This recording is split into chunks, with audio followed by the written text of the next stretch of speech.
మందే కానీ కింద భూమి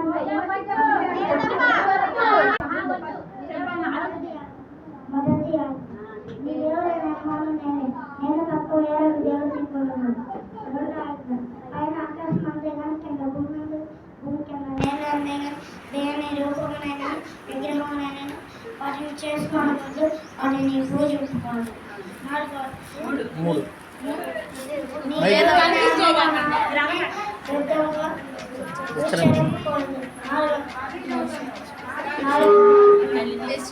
విశ్రాంతి పరిశుద్ధంగా నేర్చుకునేవాడు. ఐదవ నీ తల్లిని నీ తండ్రిని సన్మానింపు. ఆరోగ్యం చేయకూడదు, వ్యభిచారించకూడదు.